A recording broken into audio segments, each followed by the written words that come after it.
teve uma virada na minha vida.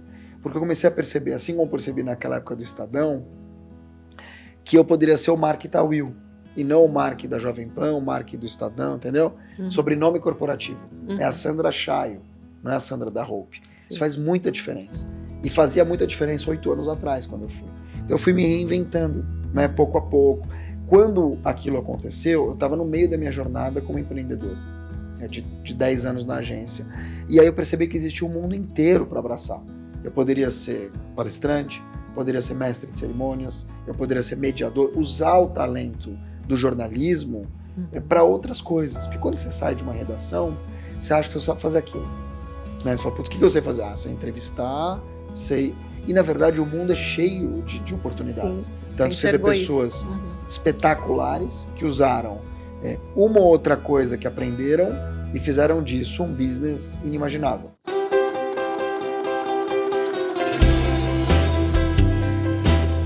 Hoje eu recebo aqui na minha casa um amigo. Ele é um dos principais especialistas em comunicação do Brasil. Empreendedor, mentor, palestrante e número 1 influenciador em comunicação no LinkedIn, Top Voice no Brasil. Seja muito bem-vindo, Mark Tawil. Que alegria, que felicidade estar aqui. Olha, eu vou te falar, tanta gente boa passou aqui, tantos amigos, inclusive, e todos vão falar, putz, quando é que vai ser minha vez? Aí quando chega a nossa vez, a gente fica assim, feliz, né? Não, eu tenho tanto orgulho da tua trajetória, Mark. E eu da sua. Eu me lembro que há uns anos atrás eu estava ouvindo rádio, assim, no carro, aí você entra ao vivo no ar para falar alguma coisa. Eu falei, não acredito, é aquele mesmo que estudou comigo quando eu era criança na escola.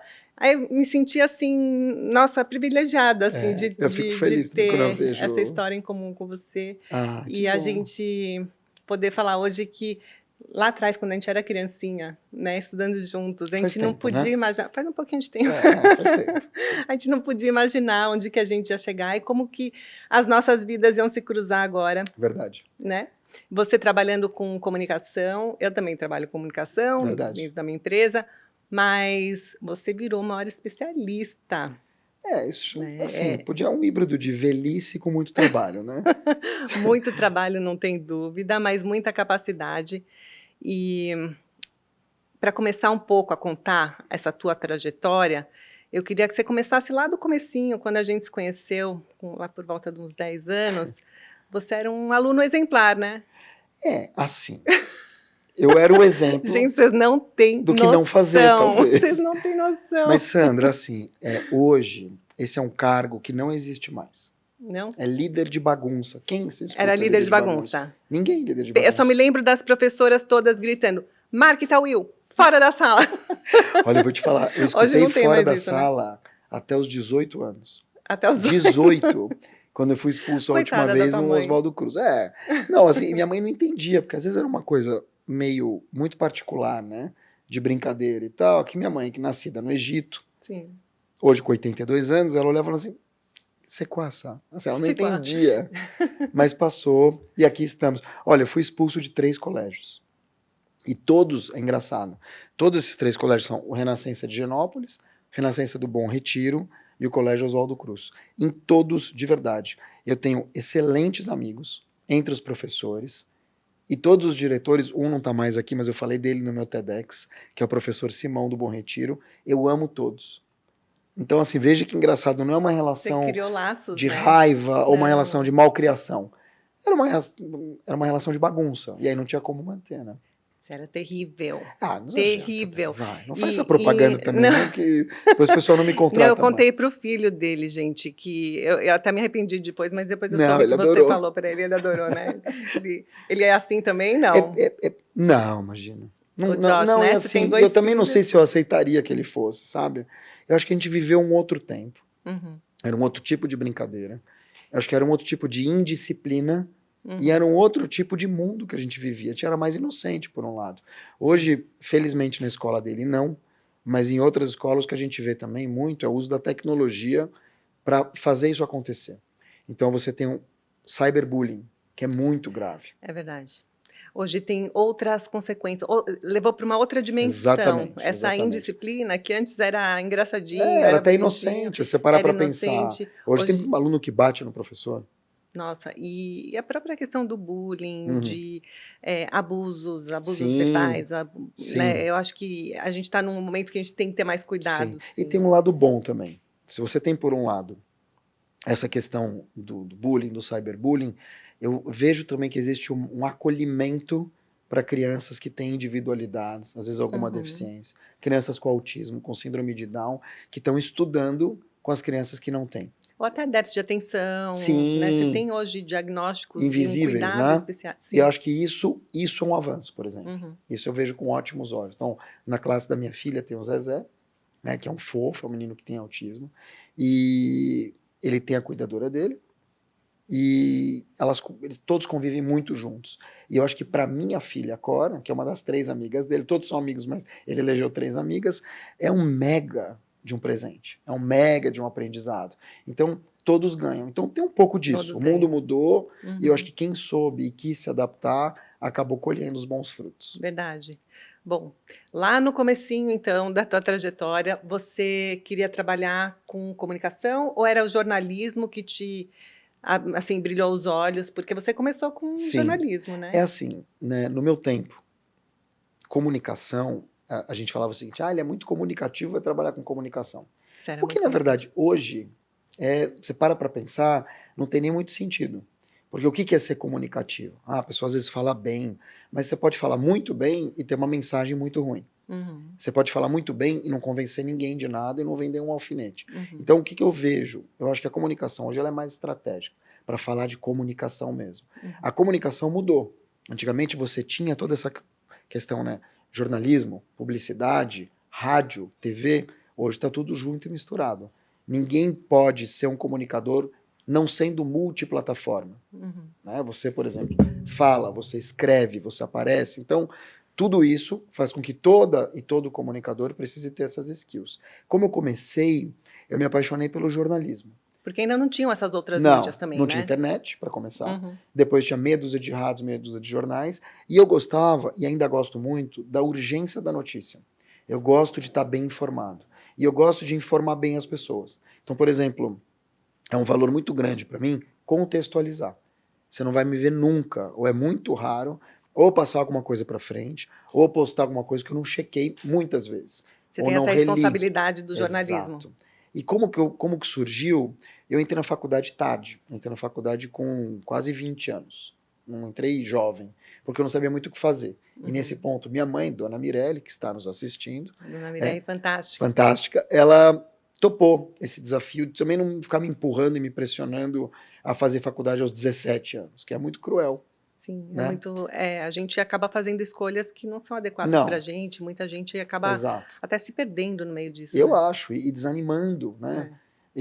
E aí o que eu fiz? Teve um ataque contra nordestinos por parte de neonazistas aqui em São Paulo, contra os centros de tradições nordestinas.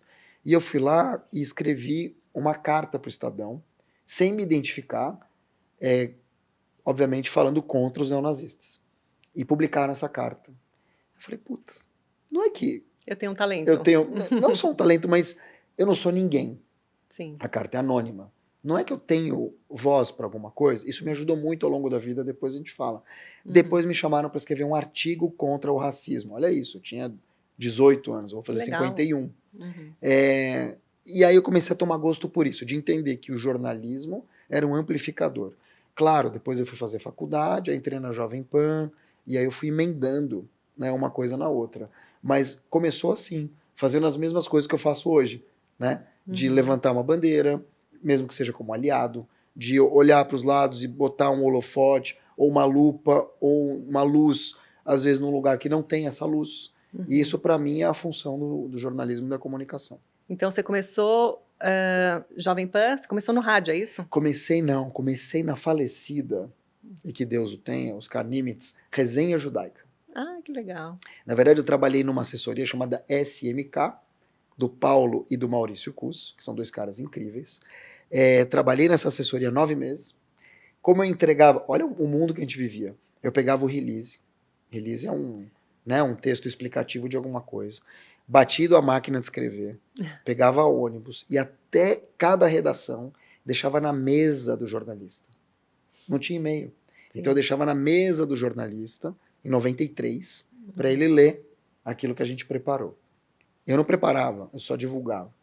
E eu aprendi muito com o senhor Maurício e o Paulo. Paulo, eu falo com ele até hoje. E de lá, como eu entregava para a Resenha Judaica, uma vez eu tive uma conversa com o Oscar Nimitz, que não está mais entre a gente, que era o diretor da Resenha Judaica, um jornal da comunidade judaica. E lá comecei a fazer reportagem. Lá comecei a escrever, fui para lá, fiquei 1 ano mais ou menos. De lá eu acabei indo para a Rádio Jovem Pan, em 97. Aí eu fiquei 3 anos. Depois saí da Jovem Pan, eu queria uma coisa que não fosse rádio, queria impresso. Fui pro Jornal da Tarde. Eu fiquei 8 anos. Depois saí do Jornal da Tarde, fui para Band News, fiquei 3 anos. E aí de lá eu fui montar a minha agência. Eu fiquei 10 anos com a agência. Então, como é que foi esse movimento de empreender, e ainda mais empreender nesse mundo da comunicação? Sim. Não tinha o que a gente tem hoje. Né? Curioso, porque quando você fala hoje o que é empreender na comunicação, a pessoa vai te trazer 10 ideias. Primeiro, você tem o Canva.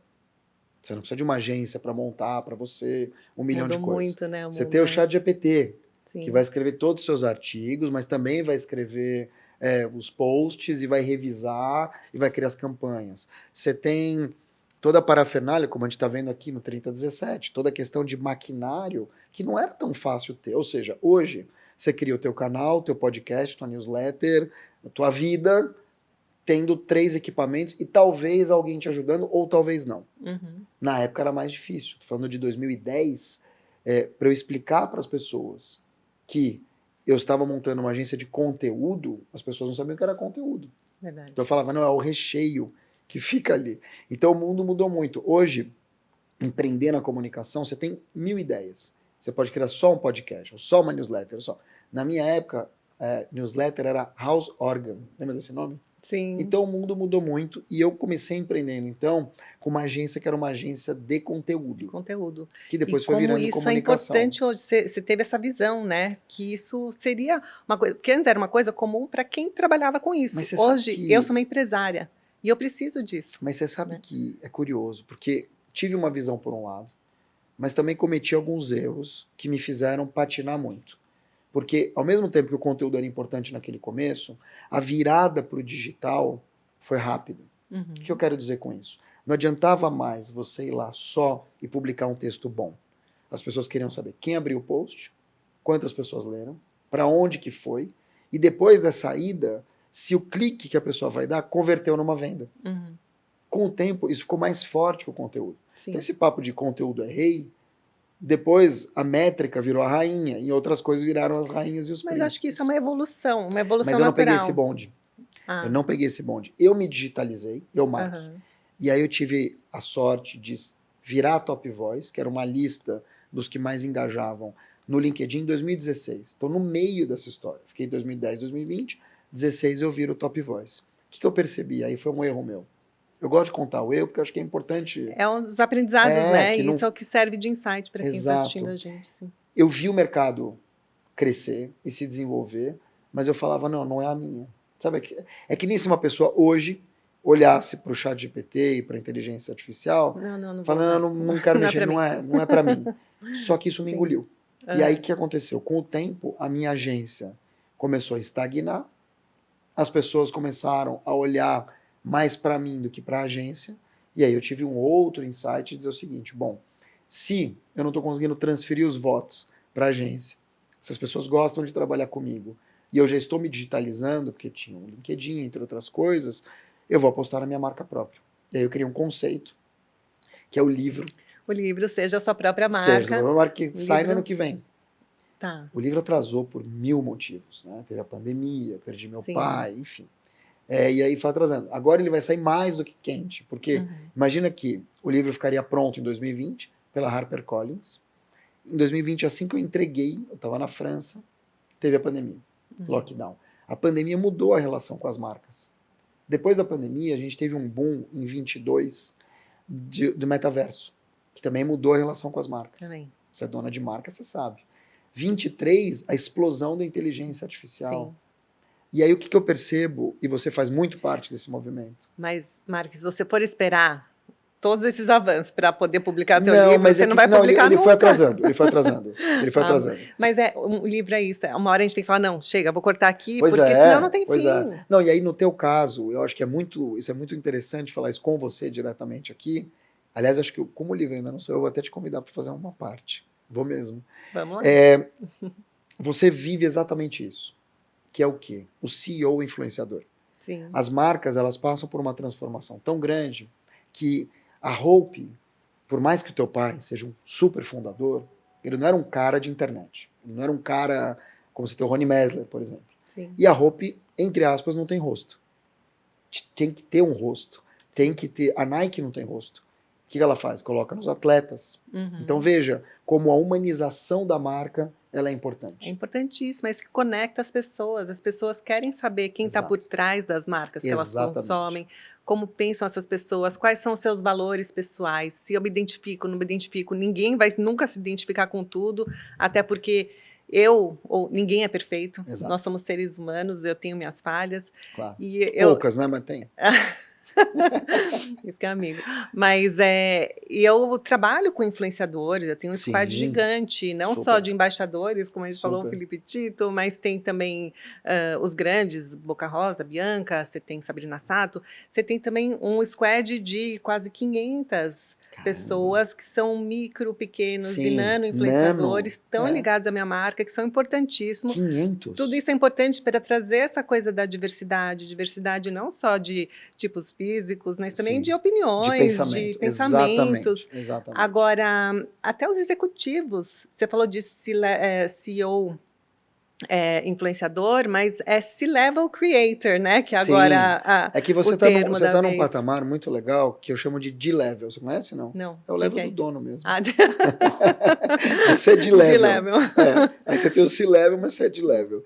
Mas é super importante de verdade, assim, para você olhar para esse mercado e dizer, a gente tem um rosto, a gente tem uma opinião. Não, e esse teu livro, seja a sua própria marca, vale para todo mundo que está no mercado de trabalho, todo mundo, a minha, sei lá, gerente de produto, ela também tem uma cara e ela tem que mostrar essa cara, porque isso que vai conectar as pessoas, não só dentro da própria roupa, mas também para o mercado, e ela é uma profissional do mercado, ela pode ficar com você como uma professora de yoga, 19 anos, né? Mas em algum momento ela também é do mercado.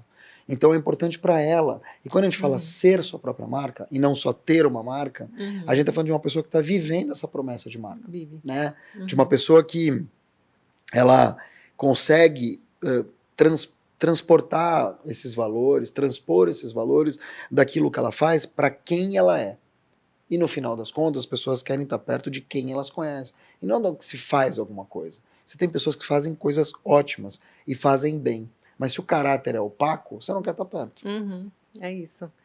Mas o que eu percebo, sabe, nessa minha jornada de level creator, é que as mesmas minhas imperfeições é o que conectam. Os meus defeitos conectam. Né? As pessoas querem isso, não querem aquela coisa montadinha, perfeitinha, bonitinha. Tanto que você vê que o que pega hoje, por que Kawaii, que é uma rede que se fala pouco no Brasil, eu descobri esses dias. Você já viu o Kawaii, não? Eu não entro. 65 milhões de brasileiros.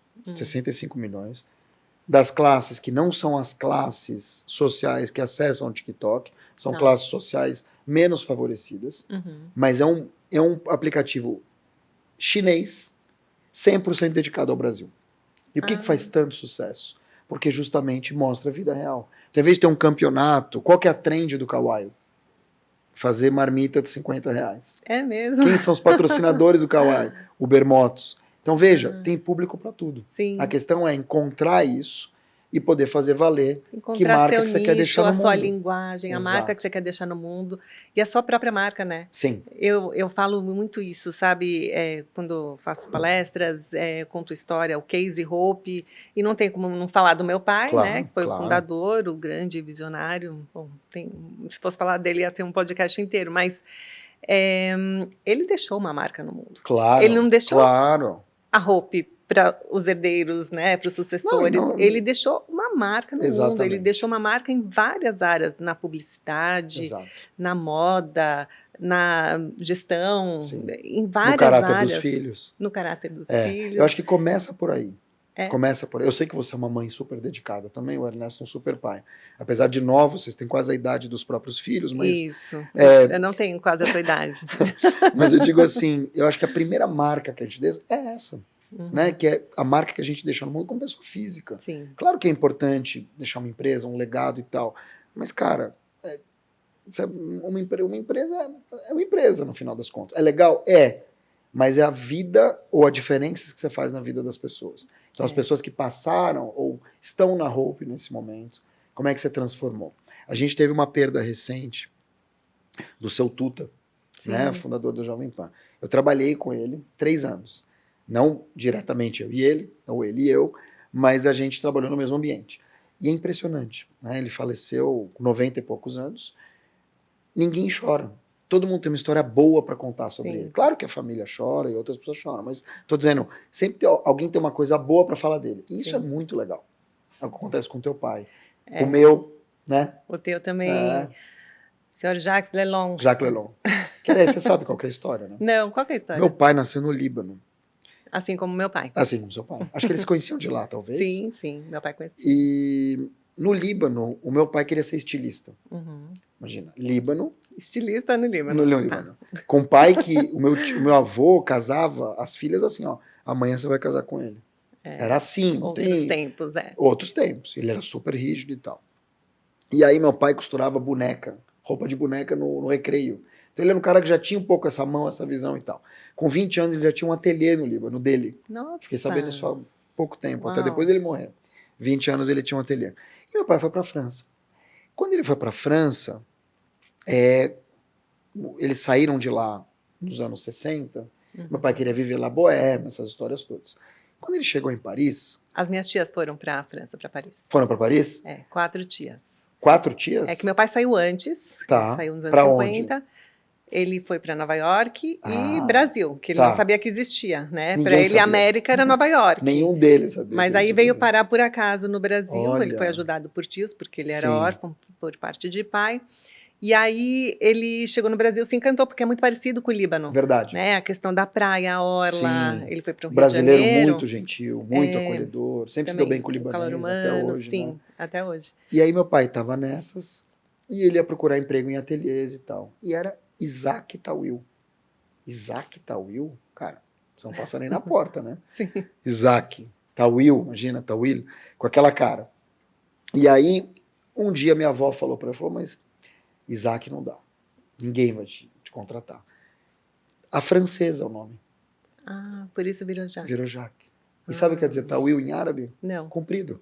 Ah, e ele era... Lelong. Lelong. Não era Lom, é Lelong, o comprido. Então ele afrancesou o nome. Mas ele era magrinho, né? Ele era magrinho. Ele afrancesou o nome para poder ser aceito. Era um nome artístico. E vários caras, eu descobri depois, ele morria de rir, porque ele adorava a história. Vários caras que, tipo, tinham um nome mega árabe, viravam assim, sei lá, Safir virou César. Sabe assim? Eles traduziam os nomes. É muito bom. É um nome artístico. Muito bom, é verdade. Tem essa coisa desses imigrantes, né? O meu sogro também, ele vem da Síria, veio da Síria, e o irmão dele também. E aí eles foram da Síria para a Itália, né? Foi o caminho que arrumaram para fugir. É verdade, mas do Líbano eles também iam para a Itália. Também, por Gênova. Sim. E aí ele foi para Milão. E aí na escola ficavam chamando, na chamada, né? Vitor, Carlos. Aí um dia a professora chamou a mãe deles, né, na escola, falou, acho que eles têm problema de audição, porque a gente chama o nome deles, eles não respondem, mas é que Vitor era Raio e Carlos era Chardon, o nome dele na Síria era Chardon, virou Carlos, então mudou o nome, eles não reconheciam. Não dá, imagina. Essas histórias só eles vão ter vivido, né, um nível de dificuldade de preparando vida. Um documentário, na verdade eu não estou preparando, eu fui convidado para fazer entrevistas com sírios, Sim. judeus, que passaram pelo Líbano e por outros, Sim. e que vieram parar no Brasil. Demais. Com octo e nonagenários. Demais. Muito legal, né?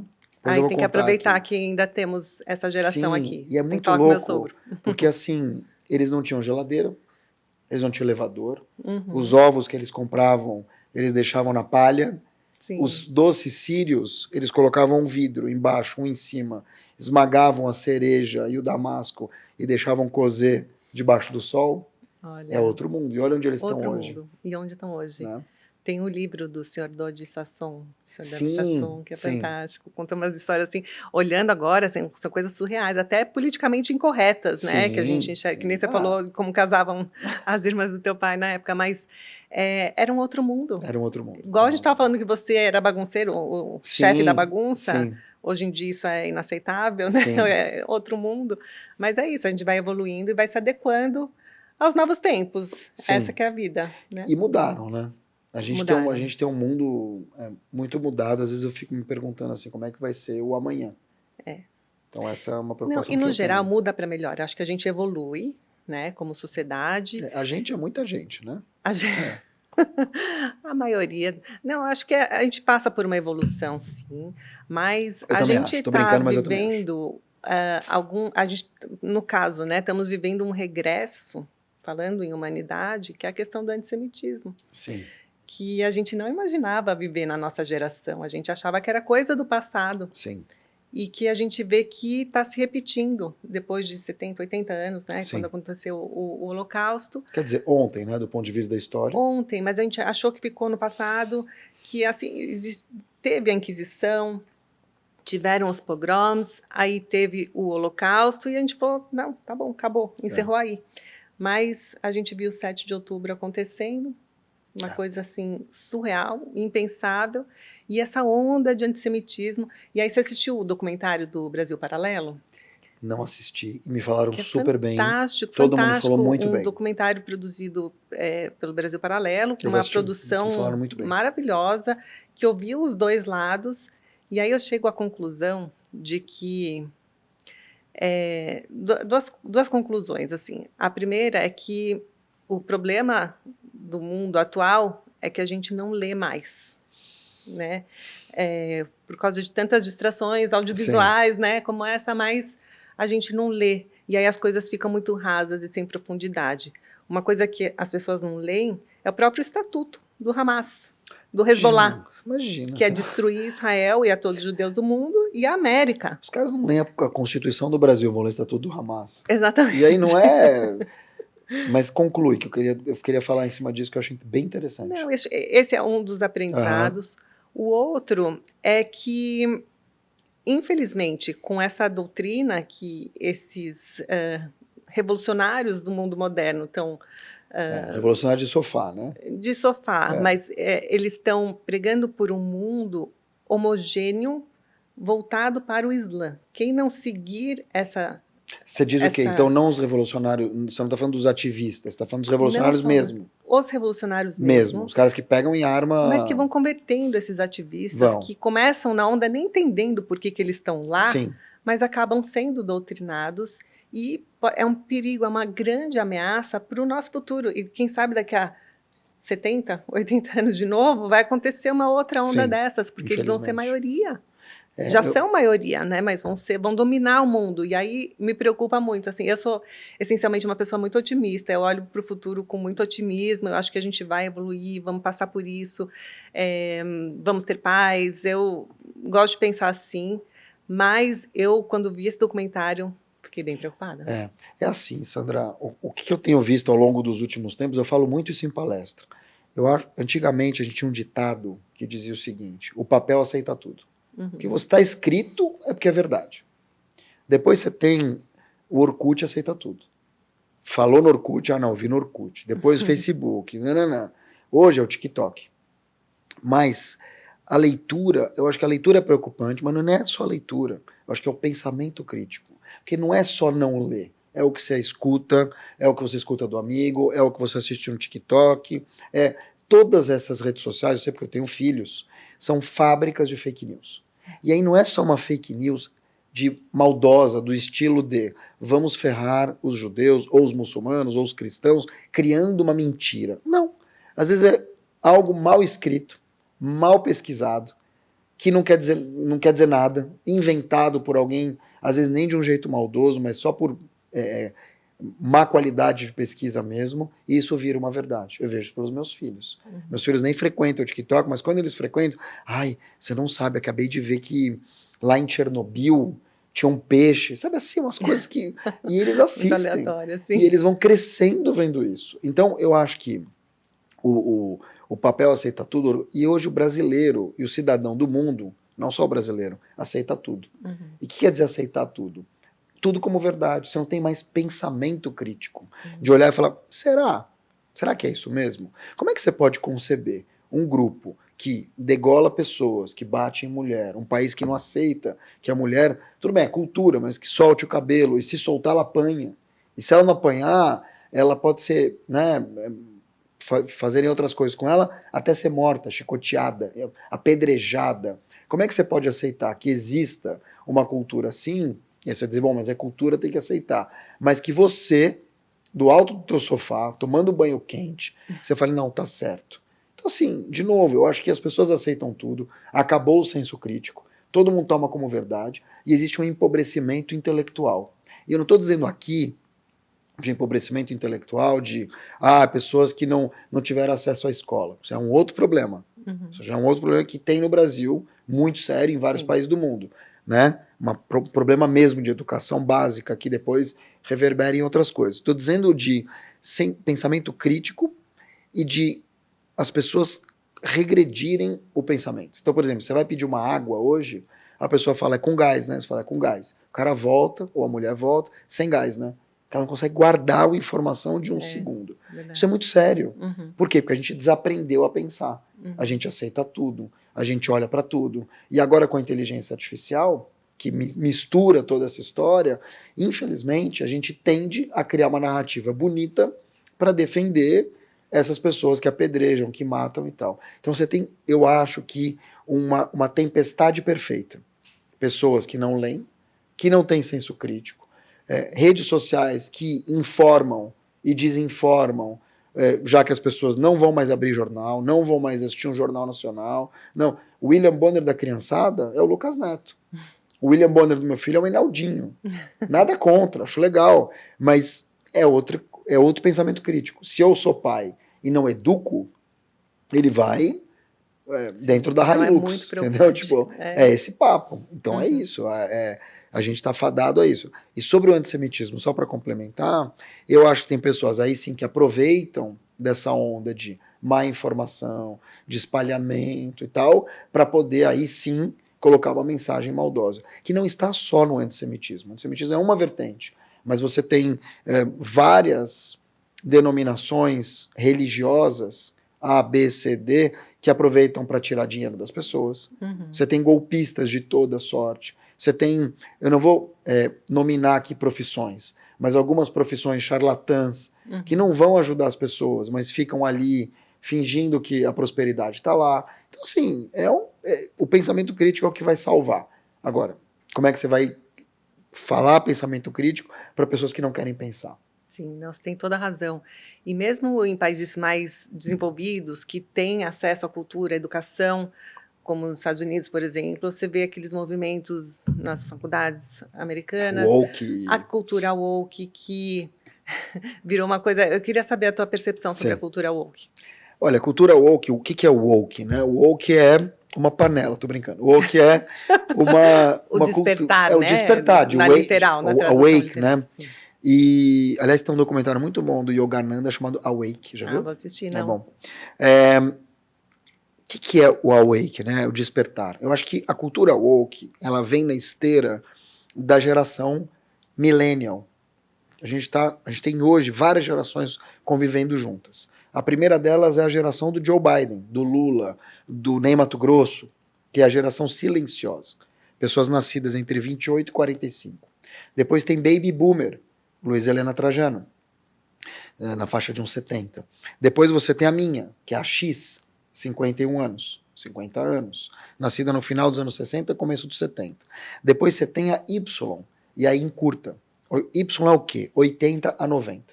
O Y, ele nasce na informática, começa a digitalizar, mas ele não tem internet. Ele prepara para a internet. Que aí vem quem? O Millennial, 90 a 2000. Então, o millennial, ele traz essa questão das causas, do meio ambiente, ele vai virando com a internet um mundo que é mais interconectado. Depois vem o Z, 2000 a 2010, e agora, quem está entrando no mercado de trabalho, você tem os alfa, 2010, 2020. Não só muitos são influenciadores, mas os jovens aprendizes de 14 anos, nascidos em 2010. Então são 7 gerações convivendo e trabalhando juntas. Isso nunca aconteceu antes, porque está aumentando a Nunca expectativa aconteceu de antes. vida.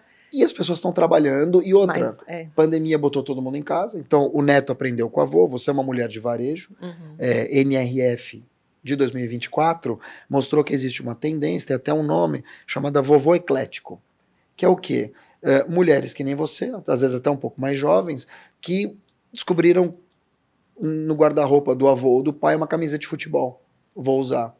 Ou um cara mais novo, como a gente tem os meninos aqui, usando uma jaqueta de lã, ou uma boina do vovô, que ele achou legal. Por quê? Porque começaram a conviver.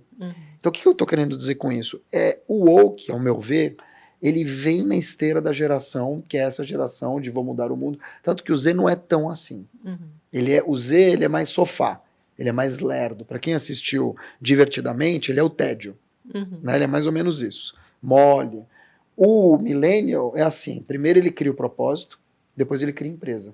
Quero salvar o mundo. Como? Limpando os oceanos. Então vou criar uma máquina. O Walter Longo fala que essa geração que você está falando... Ele é um gênio, Walter Longo. Ele é um gênio, né? Ele tem umas sacadas, umas frases assim de efeito. Ele fala que esses jovens, eles querem mudar o mundo, mas não arrumam o próprio quarto. Não arruma cama, claro. Não arruma cama. É muito fácil mudar aquele. Então, só que eles têm na mão uma arma super poderosa e que engana muita gente, que é a rede social.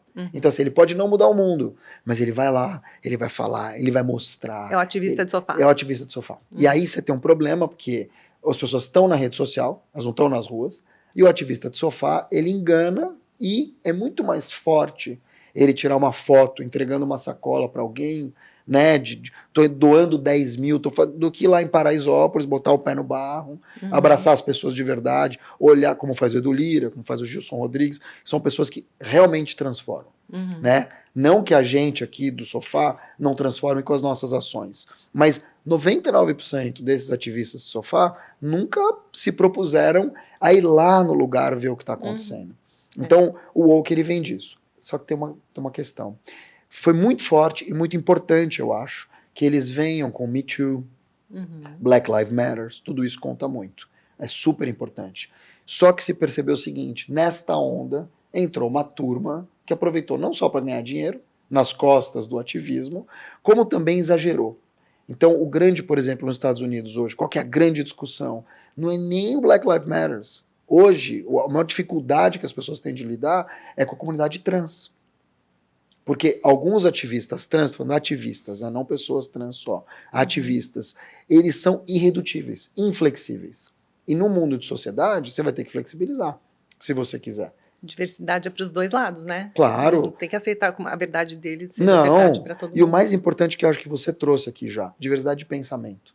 Não adianta colocar uma pessoa preta, uma pessoa, sei lá, uma mulher gorda, negra, só para fazer ali figuração. Ela precisa estar num cargo de poder, ela precisa decidir, ela precisa ter voz. Eu acho que é isso que falta nesse mundo. É muito barulho, muita diversidade também, né, diversity washing, para pouca efetividade. Sim.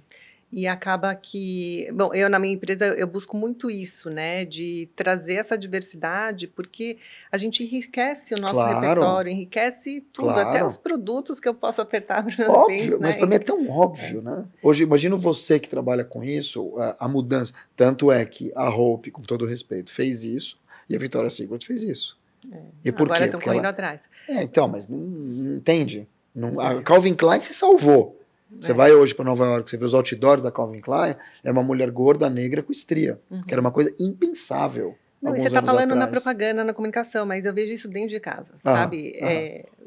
Os colaboradores. Bom, obviamente a empresa é uma empresa muito feminina, então a grande maioria dos colaboradores são mulheres, em cargo de liderança a mesma coisa, mas você pega a população trans. A gente fez uma campanha, a primeira campanha com uma mulher trans. Olha que legal. De lingerie no mundo. Sério? Em 2017. A gente fez Nossa, nem se por falava acaso, disso, nem não. se falava disso, Nem se não falava era uma disso. pauta. Caramba. Mas fizemos casting, era uma mulher, se ela usava lingerie, por que não comunicar? Que legal. E aí fizemos a campanha, depois a gente ficou sabendo que era a primeira campanha de lingerie Tá. com uma mulher trans no mundo. E isso foi muito impactante para mim, porque é uma coisa inesperada. E aí eu fui fazer um censo na minha fábrica, que tem muitos funcionários, confecção é mão de obra intensiva, Sim. então eu tenho muitos colaboradores. No censo apontou que a gente tem uma população dentro da nossa fábrica muito acima da média, uma população De trans. Que legal. Muito acima da média. Então, essa coisa da verdade, de você não Sim. ter um discurso só para ficar bem na Sim, fita, sabe? sim. Mas voltando para a cultura woke, eu vejo que passou um pouco a mão, Sim. passou do ponto, Sim. né? Porque eles começam a advogar por uma causa que assumem como que essa é a única verdade, não pode Exatamente. existir nada diferente, e são contra todas as outras. E aí acaba com que as coisas se misturam, e aí fica agressivo. E aí deriva pro cancelamento. Deriva para o cancelamento. Que é um subproduto desse exagero, dessa irredutibilidade, não sei se existe essa palavra, mas assim, o produto disso é o cancelamento. Aliás, você passou por um cancelamento, né? Passei. Aliás, eu passei por alguns, né? Por Eu acho não, assim, não existe quem não tenha passado, não, né? E se você não passou, vocês têm que se preparar para passar, porque é um sinal dos tempos. Sim. Tem o cancelamento e tem o expose. Né? O cancelamento, como o nome já diz, né? Estão te cancelando ali, e o cancelamento ele pode ser pontual, normalmente ele é mais pontual, normalmente você apanha de pessoas que você nunca viu, que Sim. não sabem nada sobre você. Sim. Isso é muito Que comum. julgam por algum fato. Por algum fato. Agora, uma coisa é você ser cancelado por uma opinião, Sim. outra coisa por uma atitude. E aí você tem cancelamentos, realmente cancelamentos, que merecem. Que aí são crimes. Que aí são crimes. Sim. O cara que é racista, o cara que é transfóbico, o cara aí... que bate em criança. Bom, Sim. o cara merece ser cancelado. Então, assim, merece. ou a mulher. Aí sim. Mas mesmo nesses casos, eu não sei sinceramente, embora mereçam muitas vezes, se é um corretivo pedagógico. Uhum. Se a pessoa vai aprender com isso. Sim. Eu acho que aprende, tá? Porque nas dores que a gente aprende. Sim. Mas eu sou muito contra essa cultura do cancelamento. Porque, desde que não seja crime. Quando é crime, concordo 100%. Então, quando é uma coisa assim que é além opinião, da compreensão... uma atitude claro, que não total, feriu total. fisicamente ninguém, que não vai ter grandes prejuízos para a sociedade, acho que não tem problema. Uma opinião pessoal de alguém, isso Acho aí... que o cancelamento ele fala mais sobre quem cancela do que quem é cancelado, normalmente. Você tem toda a razão. Mas você foi cancelado porque você admitiu que votou no Lula. Admitir. Sendo que você é um judeu, ativista. Sim. E agora, desde o 7 de outubro, todos nós que... Bom, eu virei ativista depois do 7 de outubro. Você já era antes, né? Já era você ativista. sempre teve essa ligação. Mas não tinha um 7 de outubro para contar a história, né? Sim. Nem o Lula tinha um 7 de outubro para fazer Não as tinha. besteiras que fez. Não tinha. É assim, eu tenho um pé atrás, ou os dois pés atrás, com o tipo de gestão do Bolsonaro. Sempre tive. Meu pai morreu de Covid. Uhum. Né? Acho que o Bolsonaro tinha falas muito equivocadas, posturas muito equivocadas, não só na pandemia, como fora dela. Então eu não votaria nele, e não votarei, não é o meu estilo de voto. E tá tudo bem. Vota quem quer. Eu tenho um monte de amigos bolsonaristas, tá tudo bem. Não é uma pessoa que eu não conversaria. Mas assim, entre você conversar com a pessoa e votar, né? E acreditar. Eleger aquela pessoa para ser o seu representante, sim. Quando ele foi meu representante, eu também não fiquei, não é meu presidente, não tem essa história. Né? Como o Lula também é presidente de todo mundo. E aí eu decidi votar no Lula. Assim como metade da minha comunidade, a comunidade judaica. Sim. E não tinha um 7 de outubro para contar a história. Quando teve o 7 de outubro, eu não sou um cara que me escondo. Por isso que o meu compromisso é com o meu travesseiro e com os meus filhos. Então eu sou um cara que assumo o que eu faço. Até porque também não tem crime nenhum, né? Você votar numa pessoa que se candidatou. São escolhas, sim. E aí eu votei nele, muitas pessoas votaram nele, mas se esconderam e tal. Era que nem quando o Palmeiras, antigamente, o Palmeiras não ganhava nada. O Palmeiras perdia. O Ernesto é palmeirense? Não. Bom, agora ele fica mudando de time. Ele fica mudando de time. Nunca vou entender também. Judeu, você é palmeirense ou São Paulino. São Paulino. Como é que você vai ter um judeu porco? Você tem cara de corintiano. Não, um judeu eu sou corintiana. Não, eu sou São Paulino. Sou fino, né? Mas eu digo assim, judeu gosta de porco, né? Judeu palmeirense. Então assim, quando tinha o Palmeiras não ganhava nada, no dia seguinte o Palmeiras perdia, tô falando muitos anos atrás, muitos anos, ninguém saía com a camisa do Palmeiras. Ninguém. Você não encontrava palmeirense. Uhum. E foi a mesma coisa com o Lula. Quando o Lula se elegeu, no começo um ou outro assumiu, depois teve 7 de outubro, ninguém votou no Lula. Sim. E eu votei. E votei, cara. Votei porque, assim, naquele tempo eu achava importante ter uma mudança de gestão e tal. Não quer dizer que eu votaria no Bolsonaro hoje, tá? Sim. Mas você se arrepende de... E aí entrou o 7 de outubro, e aí, na minha visão, e de muitos judeus, obviamente, ele nos abandonou. Ele não recebeu ninguém da comunidade judaica. Ele nunca se posicionou efetivamente contra o terrorismo desde o dia zero. Teve todas as questões. Muito pelo contrário, né? Com Israel.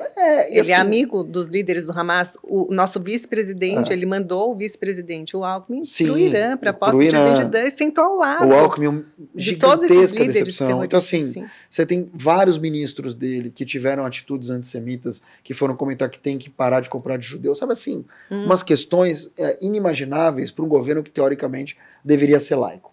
A questão é, não só ele se posicionou dessa forma, mas todas as vezes que ele foi se posicionar, as pesquisas e os monitoramentos mostravam que o antissemitismo atingia um pico. Então, o antissemitismo aumentou no Brasil, desde o 7 de outubro, mais de 1.200%. Nós somos 120 mil pessoas, a gente é 0,0 alguma coisa do Brasil. Insignificante. Não dá voto. Não dá voto, mas tem poder concentrado. E o Lula, o PT, e todas as pessoas que estão com ele, sempre aproveitaram muito disso. Sempre se beneficiaram muito disso. Foram aos nossos congressos. Quantas vezes o Alckmin não estava na hebraica? Ou seja, e na hora que a gente precisou, né? Porque assim, uma coisa isso aconteceu comigo e com muitos judeus. Eu sempre defendi muitas causas, né? Sempre fui muito aliado de muitas causas. Quando teve o 7 de outubro, que foi a causa judaica, porque não sei se as pessoas lembram, o 7 de outubro começou com uma invasão do grupo terrorista Hamas ao Estado de Israel. E aí aconteceu tudo o que aconteceu. Né? Matando, 1.200 pessoas, propositalmente pessoas só por serem judeus. Se você vir os vídeos, são decapitações, é uma monstruosidade da noite para o dia. Você assistiu, como jornalista, você assistiu. São vídeos que Israel não divulga. Não divulga, e vieram para cá alguns, e eles divulgaram para alguns jornalistas e tal. Sim. Alguns jornalistas, mesmo vendo os vídeos, ainda levantaram a dúvida. Mas olha que curioso, quando teve essa questão toda, obviamente, você fala, bom, pelo menos os amigos que eu defendi a vida inteira vão estender. E eu não recebi, talvez 2 telefonemas, talvez 1. De tantas pessoas que há tantos anos eu estendi a mão, eu dei visibilidade. Então eu me senti abandonado. Aí a gente vê que a gente está sozinho mesmo. Sozinho. E aí eu acho que quando você está sozinho, quando você tem que deve ter sido o sentimento, esse talvez pior durante a Segunda Guerra, porque não só você estava sozinho, como o cara ainda te dedava. Mas você tem esse sentimento de solidão, depois você tem um sentimento de abandono do governo que você sempre, né? Então a gente sente o seguinte, que nós somos uma minoria, que se não se ajudasse, ou entreajudasse, a gente estaria perdido. É para defender o Netanyahu com unhas e dentes? Claro que não. Não. Claro que não. Mesmo porque é um governo democrático e nenhuma democracia perfeita. Cheio de problema, Sim. Ele mesmo é um sanguinário. Não é novidade, ninguém está aqui defendendo o cara para dizer, não, ele é maravilhoso. Agora, ele está lá. O que ele vai fazer de Israel da porta para dentro é uma decisão de Israel. Cabe a nós aqui. E ele não governa sozinho, ele não tem governa um parlamento. Sozinho, então assim, mas só para dizer o seguinte, nós não somos aqui também alienados para dizer, não, tudo maravilhoso, tem que fazer tudo o que está fazendo. A gente não tem essa autonomia. Agora, o mínimo, já que a gente sempre esteve do lado da democracia, sempre recebeu todo mundo e tal, no mínimo, em 1 ano ou mais, era você ter sido recebido pelo presidente. Ele nunca recebeu ninguém. Não. E não só não recebeu, como ainda fez tudo o que fez. Então, é uma decepção, óbvio. E eu acho que ele perdeu, assim como ele perdeu com várias outras frentes que não são a frente judaica, ele perdeu, eu acho que o Lula ele parou no tempo. As ideias são retrógradas, eu acho que ele troca os pés pelas mãos, a política internacional, não estou nem falando de economia, que não é minha praia, mas a política internacional é um desastre. Desastre. Então, assim, o que é isso? A economia também é um promessa? desastre. A economia também é um desastre. Não. E hoje você votaria no Lula? Jamais. Não só não votaria no Lula em si, porque eu acho que o Lula se perdeu completamente e, infelizmente, ele nos abandonou. Né? E eu acho que isso, para mim, é definitivo. Não tem como. Como eu também não consigo enxergar, e aí eu não estou falando esquerda ou direita, porque eu não sou um cara de direita. Né? Embora eu já tenha votado na direita. embora também já tenha votado na esquerda. Eu sou o que a gente chama no Brasil de isentão. Conhece? Conheço. Você vota na direita, você é fascista. Sim. Você vota na esquerda, você é comunista. E no Uhum. meio você é o isentão. Uhum. Eu tô mais ou menos isentão. No meio. Mas eu vou te dizer uma coisa. Eu não vejo ninguém hoje, nem o Lula, com capacidade hoje, em nível nacional, de ter uma candidatura forte de esquerda De representar a esquerda no Brasil. no Brasil. E eu acho triste. Acho que deveria ter os dois lados, pelo menos pra você ter um embate, algum tipo de embate, como teve nos Estados Unidos. E digo mais, a vitória do Trump nos Estados Unidos, assim como várias vitórias europeias, vai levar o mundo para uma direita mais forte. Se é bom ou se é ruim é outra discussão. O que eu quero dizer é o seguinte, a questão não é que a direita é boa, a questão é que a esquerda é muito ruim. É isso. A esquerda isso não que eu ia sabe falar. se posicionar, não cara. falo de política aqui, mas Não, como é um caso... nem é para falar, né? Acho que nem é pra nosso papel. Não, Entende? mas é um movimento interessante que eu acho que está acontecendo, que é importante a gente deixar registrado aqui, que tudo que a esquerda pregava, do direito das mulheres... Imagina, super seletivo. É seletivo. Super Mas seletivo. como é que fala do direito das mulheres e se alia ao Irã? Imagina. Que, como a gente viu agora, que Super seletivo. a mulher não pode deixar um fio de cabelo aparecendo, a mulher não vota, a mulher não dirige, agora não pode ouvir a voz de uma mulher. Bom, vou te dar um exemplo simples, que para mim é definitivo. A gente teve eleições aqui em São Paulo. E a gente teve um candidato outsider, Pablo Marçal, que por muito pouco, e te diria que por culpa própria, Sim. não foi para o segundo turno. O Pablo Marçal passou a campanha inteira detonando o Boulos. Inteira. No último dia, na véspera do segundo turno, ele quis fazer uma sabatina com o Boulos e com o Ricardo Nunes, prefeito, reeleito. O Nunes falou que não, o Boulos foi. Por que ele foi? Ele queria voto, que obviamente ele não teve, não só não teve, como ainda baixou, teve 20% de diferença. A diferença era de 11, 12. Ou seja, ele estava meio que chegando, mas não ia chegar. E a diferença aumentou. E eu acho que isso é a cara, infelizmente, para quem vota na esquerda, da esquerda no Brasil, que é estar completamente perdido. De não ter uma candidatura consistente, de ter velhas ideias para novos problemas, e aí você não consegue se atualizar. Não, e as pessoas não caem mais nesse discurso populista. Não. E bem que as ações mostram. Né? Como é que é o governo para os pobres? O pobre está mais pobre. O pobre está mais Só pobre. Só quem está rico é essa turminha pequena dos E aliados. Você vê a Dilma de novo com um salário alto que a gente está pagando. Vários ministros a gente de 20 não anos tolera atrás. mais. E eu acho triste, porque assim, existia uma esperança no Brasil, e, de novo, isso não é só no Brasil, isso aconteceu nos Estados Unidos agora.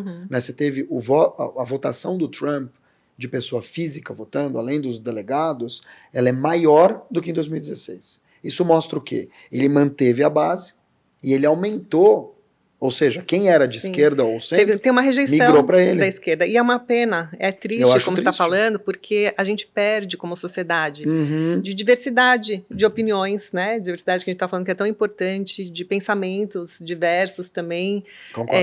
Mas falta uma atualização na esquerda. Eu fiz muito, durante essa campanha, eu fiz muitas vezes, eu fiz muitas leituras, ou para o Estadão, ou para o UOL, a respeito dos candidatos. Né, e a respeito do comportamento do candidato naquele ponto. 90% das leituras eu trazia um mesmo elemento, que é justamente o não saber lidar. Né, não saber lidar com o que é meme, não saber lidar com o que é nitidamente uma falácia de rede social, não saber lidar com se estão fazendo diferente, como é que eu vou chegar? E não chega. Por quê? Porque o jovem de periferia hoje, e isso, eu não moro na periferia, não sou da periferia, não nasci na periferia, mas eu converso com pessoas da periferia. Ele acha ótimo conversar com Boulos, que é um cara profundo, que é um cara que entende, mas ele não quer essa vida de intelectual. Ele quer carro na garagem, ele quer um tênis bom no pé, ele quer comer bem, quer viajar com o smartphone. E isso não é a intelectualidade do Boulos que vai dar para ele. Isso é a teoria da prosperidade do Pablo Marçal. Então tem que encontrar um equilíbrio entre preparar um discurso que seja verdadeiro para essa juventude. Porque assim, uma coisa é você falar, pô, vou te tirar daí e tal. Outra coisa é o dia a dia. É a molecada tomando portada na cara nas empresas, é a molecada não fazendo inglês, é a molecada sem dinheiro para pagar o smartphone. Então, eu acho que tem que ter dos dois. Né?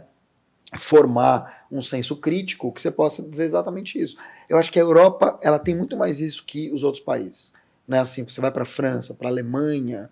Não, mas eu digo assim, pelo menos de ter um partido de esquerda forte, Sim, uma esquerda mas que também está forte. se perdendo, né? Tudo bem, mas assim, você tem uma tradição de esquerda Sim. que ainda vive. Você ainda tem uma discussão sobre isso. Tem uma ultradireita, mas você tem uma discussão de esquerda. Né? Na Alemanha, se perdeu, tem toda a questão dos refugiados e tal. Mas ainda tem. Aqui no Brasil, é uma piada.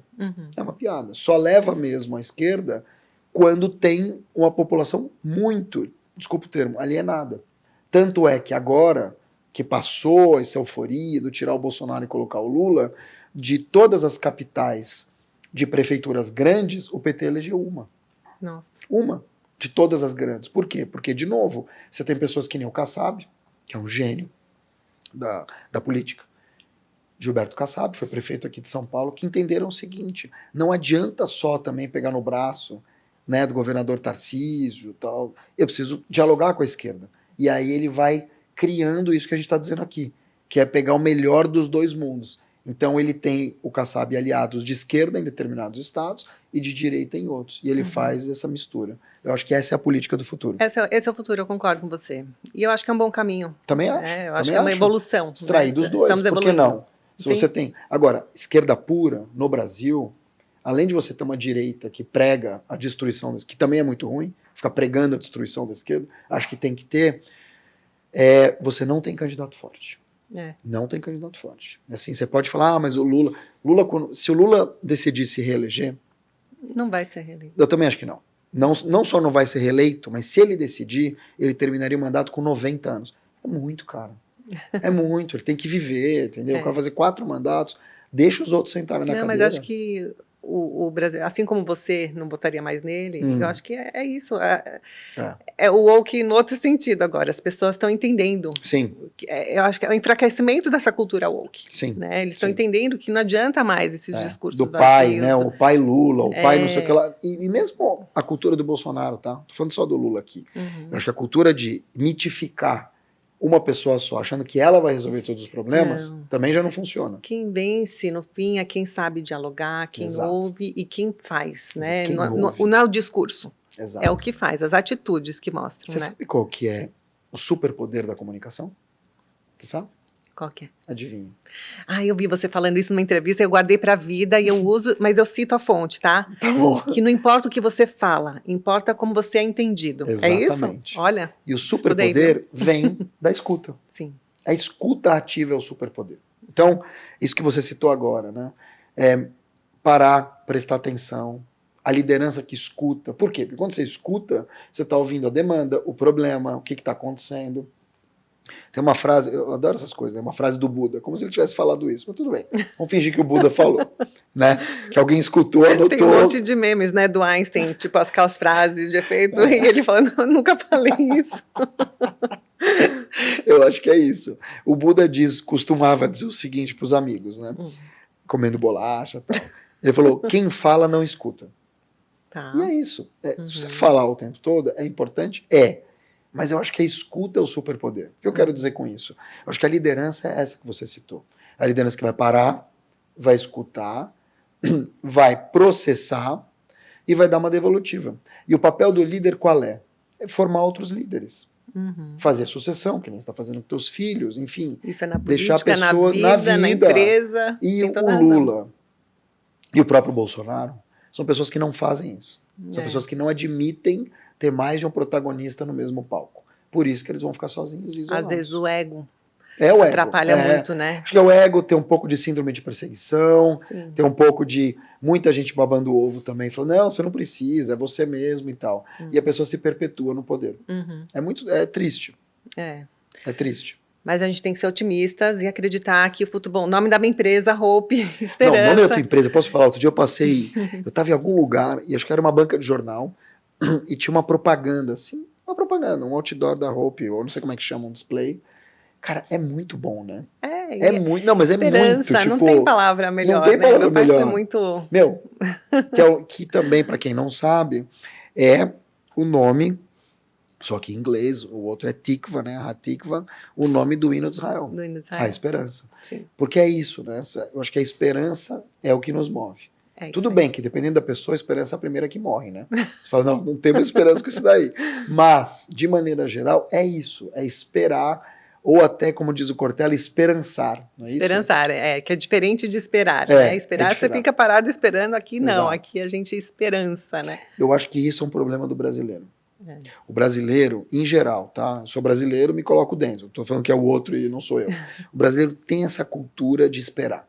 Sim. E esperar no CPF dos outros. Não, esperar que o governo vai resolver Isso, uma coisa, isso. esperar que É isso. vai Tanto acontecer que uma tem coisa. novela, O Salvador da Pátria, É, né? Que era o Sassá Muteba. É isso. O brasileiro acredita que uma pessoa, mãe Dilma, pai Lula, Bolsonaro mito, uma pessoa vai vir e vai salvar tudo isso aqui. E não é verdade. Então, assim. é ela mesma. A gente tem que ter a Isso esperança vale pras dentro da empresas, gente. é lógico. Sim. Vale É a pras gente que vai mudar o empresas. nosso destino, a gente Claro. vai construir o nosso futuro. E por isso que é muito legal esse movimento que você fez, né? De empreender brilhantemente. Hoje em dia é um super comunicador. Mas eu tive uma mudança final, que eu não contei aqui, Conta. que foi a partir de 2020. Veja que interessante. O papel do comunicador é ler o que está vindo. Sim. E eu, obviamente, ninguém leu uma pandemia. Ninguém sabia. Teve a pandemia. Ninguém podia imaginar. Ninguém podia imaginar. Tudo fechou. A minha agência começou a perder cliente, assim como todas. Uhum. E aí começou uma onda de lives. Lembra? Tudo era live. Eu fiz muitas. Nossa. Então, você fez muitas. E olha que você não estava no Foi daí patamar... que eu me transformei, na verdade. Então, né? você não estava no patamar que você está hoje. Não. E você fez muitas. Muito. Eu tinha 500 mil de seguidores. Sabe quantas lives eu fiz? Quantas? Um Chuta. monte. Uma por dia. Nenhuma. Como assim? Nenhuma live. Zero. Meu pai tinha morrido de Covid, eu estava triste em casa. Fiquei mais triste, né? Falei, meu, o que eu fiz para as pessoas, né? E aí que eu me toquei, porque se eu tivesse feito uma ou outra, você fala, bom, pô, ajudei tanto a Sandra, levantei a bola dela, na hora do vamos ver, ela chama o fulano e eu não. Isso é uma coisa. Mas ninguém me chamou. Cara, tem alguma coisa errada comigo. Uhum. E aí que eu me toquei, eu não tinha um tema. Eu não tinha um assunto para ser chamado. Eu não tinha uma especialidade, uma autoridade em alguma coisa. Você fazia para os outros, mas para você mesmo, Exato. você não criou Levantava essa marca a bola, pessoal, né? Exatamente. Eu levantava a Tá. bola, Uhum. mas eu não tinha uma marca. Eu falava, não, vou chamar ele para isso. Uhum. Eu vou chamar ele por isso. Não tinha isso. Uhum. E aí que eu me toquei. Falei, puta, eu preciso de um tema. E aí comecei a pivotar. Então, minha grande pivotagem recente foi justamente essa. Foi aí que eu me tornei a minha própria marca, que eu abracei essa história de poder viver das minhas conquistas, porque eu não tinha isso. Eu comecei a sacar que tinha um problema comigo, causado por mim mesmo. E aí eu tive que me reposicionar durante a pandemia. Felizmente foi rápido. E já tinha, né, expertise em algumas coisas e tal, comecei a me reposicionar. Então isso acho que foi o último grande capítulo nesse sentido, de você poder olhar e falar, meu... E foi rápido porque você estava preparado. Você sempre Sim, escreveu muito bem, sim, você fala sim. muito bem. Então, Sim. quando você Não, viu, eu percebeu que entendia você do meu precisava negócio mudar. e tinha Sim. autoridade. Mesmo sem as pessoas rotularem o que elas podiam comprar de mim, eu tinha uma autoridade naquilo que eu fazia. Super. Que é um Uhum. trabalho de muitos anos. Sim. Né? Então, Uhum. assim, amanhã você sai da roupa por algum motivo, sei lá, teu filho assume, você vai falar sobre empoderamento feminino, alguma coisa assim.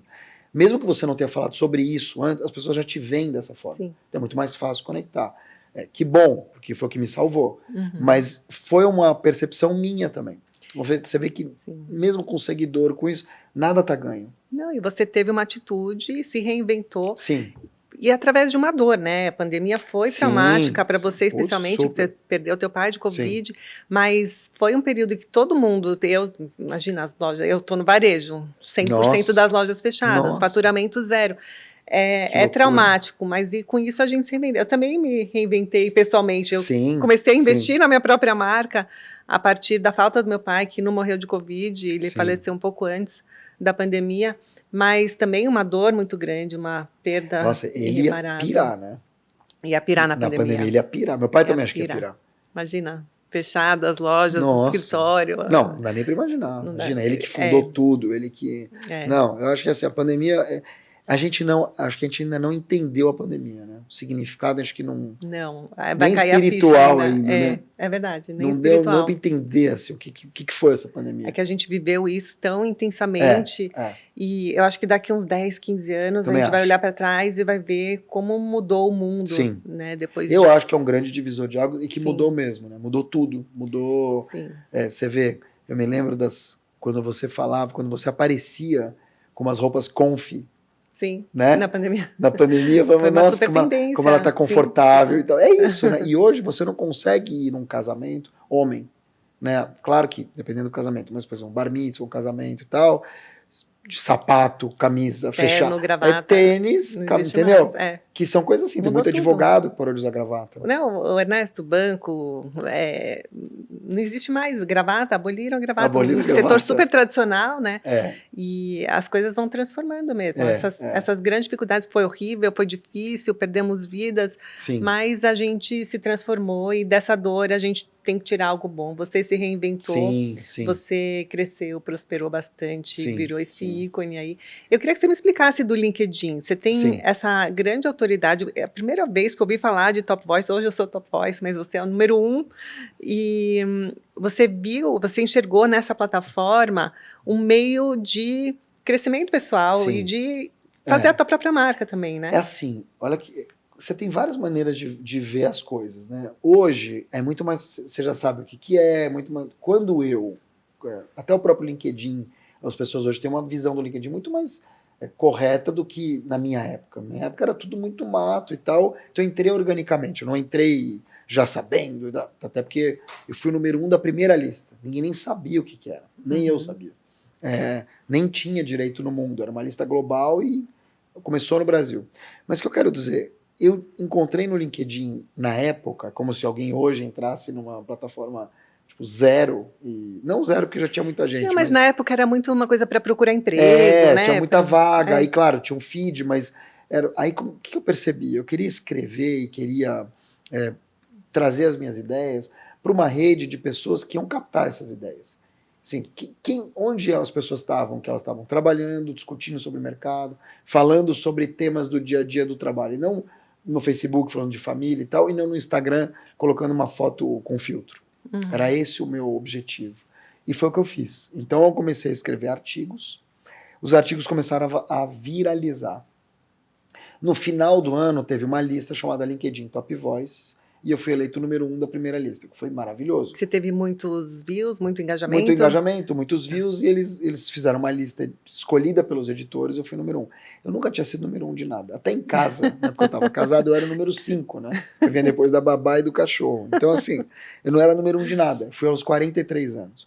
O que me ajudou muito, porque me ajudou a ser menos cancelado. Quando você faz sucesso mais novo, você é mais cancelado, né? Você troca os pés pelas mãos, você fala besteira e tal. E eu acho que me ajudou a me conectar até comigo mesmo. Teve uma virada na minha vida. Porque eu comecei a perceber, assim como eu percebi naquela época do Estadão, que eu poderia ser o Mark Tawil. E não o Mark da Jovem Pan, o Mark do Estadão, entendeu?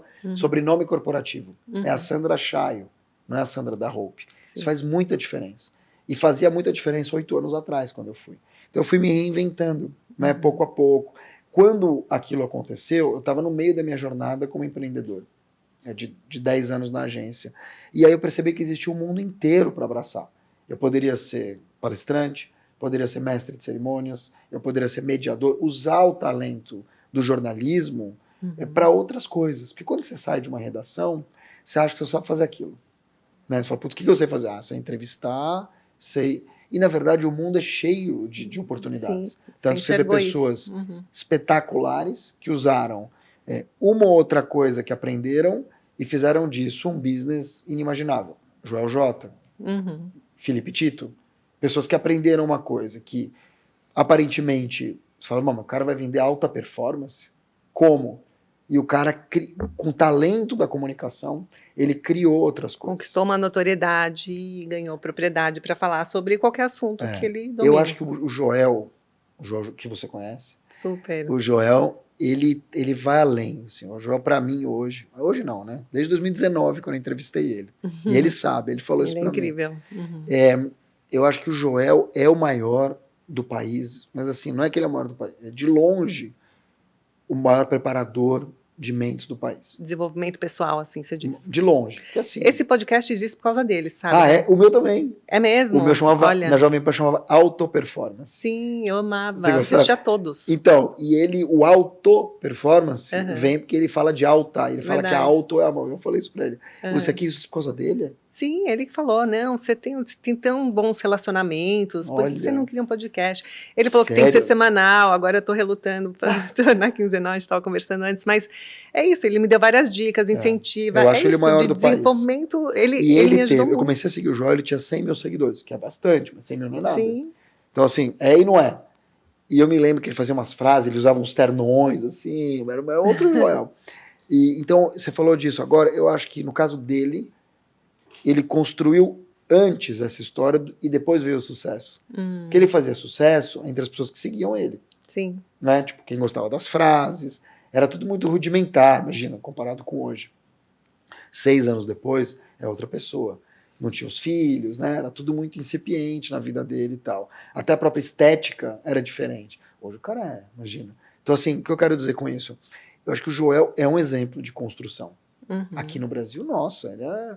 um grande exemplo. Eu te diria que, além do Brasil, cara, acho que o Joel... Uhum. Acho que a única barreira do Joel, que não é tão barreira porque ele já palestrou fora, é uma barreira que a gente tem aqui, que é falar português. Sim, Entende? Se ele fosse talvez um influenciador americano, ele já ia estaria ter em uma muito outra mais projeção, países. verdade. Que é o Mas é uma inglês, super né? referência. Não, pra a gente mim tem. imagino, eu acho ele. gente. Mas assim, de longe o maior do país. Uhum. Ele é muito persuasivo. Ele é muito walk the talk. Ele é muito pratica aquilo que posta. Isso faz muita diferença. É uma referência para você. Muito, muito. Eu acho que ele é uma Você grande tem como referência. objetivo... E eu acho que o Joel tem uma coisa que eu gosto também, que eu busco muito. Eu sempre quando eu vou estudar alguém, ler alguém, modelar alguém, eu procuro ver quem que essa pessoa tem como referência. E eu acho legal dele porque ele traz as referências dele. Verdade. A começar pelo pai, né? Então é ele, a Jacob Petri, esse, aquele. Então isso é muito legal. Os outros você não sabe. O outro te vende alguma coisa, fala, nossa, cara incrível, que mulher Ele incrível. mostra bastidores, né? Acho que isso que é interessante e conecta com as pessoas, Exato. porque as pessoas querem saber isso. Mostrar só o que tá bonitinho aqui, porque é legal mostrar isso aqui, Claro. esses bastidores. E ele é um cara que vive isso. Sim, né? Então, se o cara verdade. acorda que nem você aqui, né? Faço yoga, você faz mesmo. Isso faz muita diferença. Só Porque pra no mundo postar. hoje que é... Tem gente que faz só conteúdo para postar, né? Claro, Sim. só tem gente que faz conteúdo para postar. 90% das pessoas fazem conteúdo para postar. Você não... Tanto que eu tenho um artigo e uma frase que não é minha, mas que eu falo o seguinte, não compara o teu bastidor com o palco do outro. Sim. Porque a gente tem essa mania. Ótima essa frase. Ai, como ele tá bem, eu tô fudido. Ai, como ela tá ótima, eu tô aqui pastando. E na verdade não é isso. Você tem um monte de influenciador com milhões de seguidores que estão deprimidos em casa. Não, e um monte de empresário que tá aí no palco e tal, e que tá Cheio super de dívida. endividado. E tá indo super claro, mal. um monte, não é um nem dois. Aliás, te diria que uma parte considerável. O casal perfeito. Não existe. Sabe assim? Não existe. Então eu acho que ele conseguiu reunir, ele é um estudo de caso. Sim. Ele é um estudo de caso. Ele conseguiu reunir muita coisa num perfil só de pessoa. A questão da família, a questão da disciplina, e fazer de uma coisa que é fumaça, alta performance, quer dizer tudo, mas não quer dizer nada, Verdade. um business absolutamente rentável. Que é um assunto comum, interessa a todo mundo, né? Mas e se você não coisa assistiu que você ainda pega. o episódio, tem um episódio com o Joel J, que tá incrível, assim, espetacular. Se você me der ideia, eu vou chamar ele de novo. Pode chamar de novo. Porque Quando estão você me sempre chamar, aprendizados. eu vou estar naquele sofá. Não, a gente faz uma conversa nós três. Você me chama, ele fala, olha, diz ele, viu, Joel, que eu fiz a melhor entrevista que ele já deu. Diz ele. Vamos ver se ele falou isso pra mim também. Não, mentira. Vamos ver se ele mantém. Mas é isso, eu acho que ele realmente, pra mim, assim, ele é o grande... E não é de hoje, tá? Acho que ele já vem nessa toada, na minha concepção, pelo menos, desde 2019. Desde o primeiro livro, desde... Entendeu? Mark, tá Will, a gente precisa, já está conversando faz um tempo, eu preciso te fazer uma pergunta que eu faço para todos os meus convidados aqui em casa, que é para você me contar alguma coisa íntima tua. Eu tenho uma coisa íntima para contar do Mark Tauil, mas eu vou falar no finalzinho, porque é um exposed. Que medo. Mas me conta alguma coisa. Quem é o Mark na intimidade? Na intimidade. Eu acho que eu sou uma pessoa muito legal com os meus filhos. Acho que isso é um valor meu, assim. A gente é muito... Meu pai era assim comigo. Sim.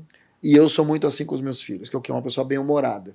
Então a gente brinca muito, eu faço questão de colocar eles para dormir. Eles dormem na minha cama, que não é muito saudável, né? Não, mas a Fê Kanner, você conhece? Ela é genial. Já trouxe ela no podcast junto com a Marcela, irmã dela. Ela fala que o ser humano é um bicho esquisito, porque todos os animais, quando têm seus bebês, dormem juntinho, agarradinho. Por que a gente separa, tem que dormir lá no outro quarto? Eu vou explicar. Porque eles chutam. Chutam. Chutam. Cara, meu filho chuta mais que o Neymar. Não, né? Gira. Sim. A minha filha não, minha filha é um doce, ela deita e dorme. O meu filho, fora assim, né? Parece que tampa aqui, fica respirando assim, aqui. E aí ele faz uma coisa qualidade do sono. Guilhotina. Ele levanta pra ir, sabe assim? Meu, é um inferno. E eles dormem. Então assim, a minha relação com os meus filhos, pra mim, é o que eu mais gosto. E eu vejo nisso um grande valor. Outro dia me perguntam assim, mas quem que é tão influenciador? Eu falo, meus filhos. Óbvio, porque assim, é com eles que eu aprendo, né, as coisas novas, é para eles que eu trabalho, é por eles que eu tô aqui. Então acho que eles são meus grandes influenciadores. Então, uma intimidade... Você é um paizão. Acho que sim. Eu ia falar que eu ando de cueca pela casa, agora cuecas roupa, agora né, cuecas masculina. Tem uma sacola gostei, recheada. Já tá ali. Mas eu acho que essa intimidade eu gosto de falar, porque eu acho que nem todo mundo é assim. A gente vê muitos pais de Instagram, né? Sim. Pais de rede social e tal. E é uma pena, porque eu acho que esse é um tempo que não volta. Essa é uma relação que você não constrói mais. E com o tempo, infelizmente, você vai pagar esse preço. Então, eu invisto muito nisso. Muito. Quando eu tô com eles, porque eu tenho metade do tempo, tenho 15 dias por mês. Quando eu estou com eles, sempre, para mim, me alimenta muito a alma. Agora eu vou contar. Bom, vai de leve, né? Agora eu vou contar. Eu sou solteiro, você é casado. Não, eu vou contar uma intimidade do Mark Tawil. Quando a gente era criança, na escola, ele tinha um apelido. Vocês querem saber o apelido? Qual que era esse apelido? Pelé. Pelé. O meu filho não acredita, juro.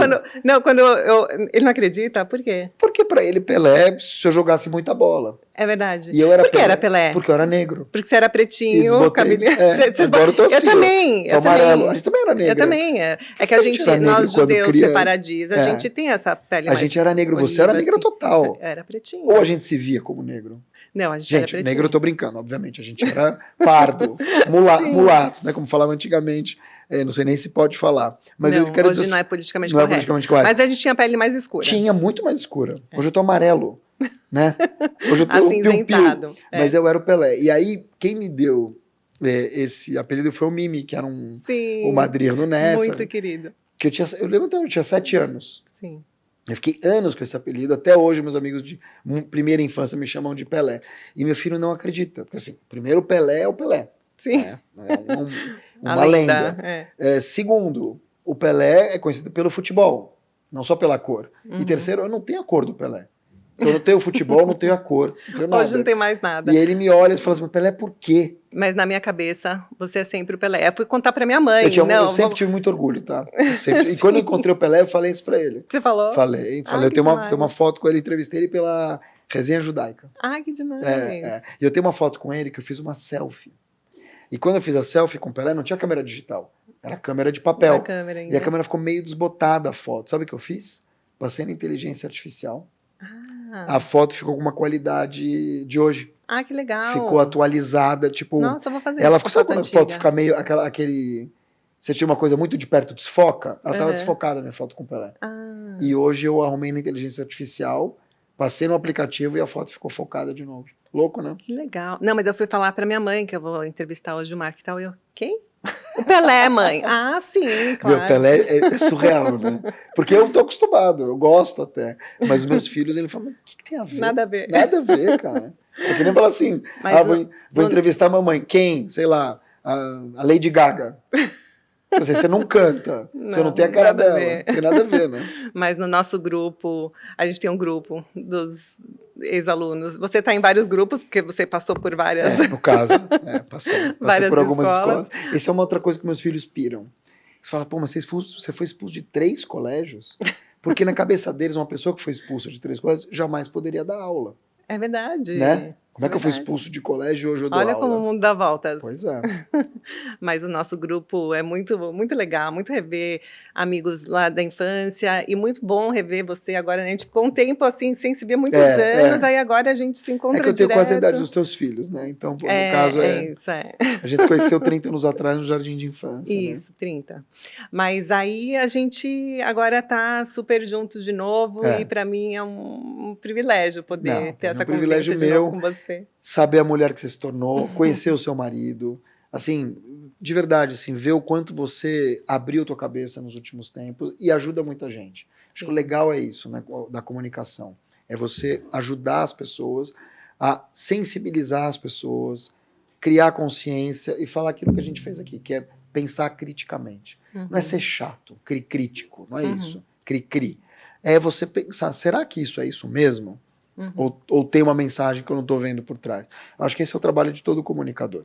É isso aí. Nossa, uma aula mesmo, ó. Fala para os teus filhos que agora... Não, vou mostrar para eles esse podcast. E o Rena venceu, né? O Rena venceu.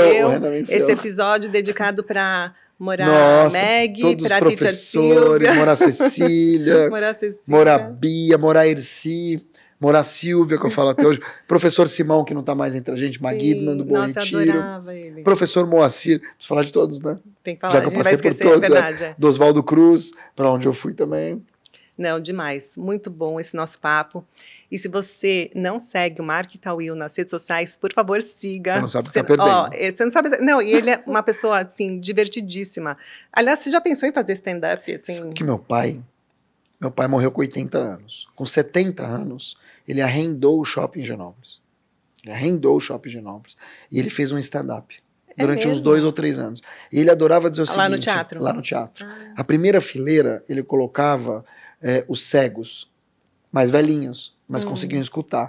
Sim. Na segunda, os caras que enxergavam, mas não escutavam. Ai, que demais. E as pessoas iam morrendo, né? Todo ano, porque morria a primeira fileira e a segunda. E ele ia atualizando.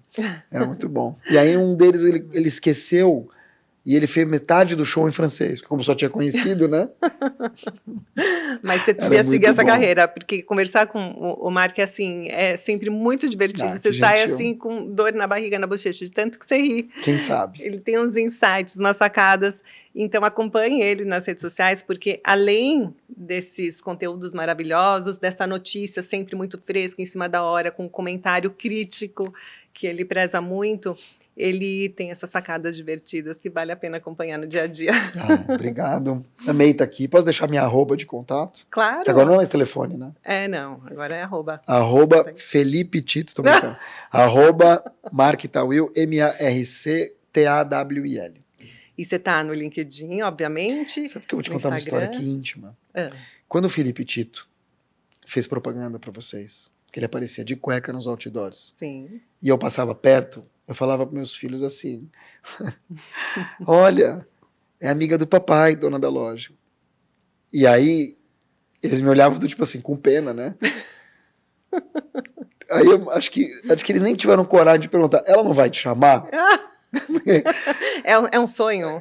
Não é, agora não dá mais. Mas tô dizendo o seguinte, vamos fazer isso acontecer. Não, é o seguinte, eu de cueca? Não, melhor não. Como assim? Diversidade. Apareceu o Felipe. Não porque eu por nada, pela idade. De cueca, sim, obrigado. Apareceu o Felipe, aí eles olhavam meio com dó, assim, tipo, ela não vai te chamar, né, papai? Eu falei, não. Aí eu falava assim pra eles, é que ele é mais jovem, né? Mas assim, a gente é meio parecido, a gente tem bastante tatuagem. Muito eles parecido. olhavam assim, com pena. As tatuagens. Assim. É isso, né? Ligados por tatuagens. Mas se você curtiu esse episódio, não deixa de dá o seu like, comenta aqui embaixo, eu olho tudo que vocês comentam, indiquem para as pessoas que vocês gostam, sigam nas redes sociais o Papo Íntimo, assinem o canal do YouTube e a gente se vê no próximo Papo Íntimo. Muito obrigada.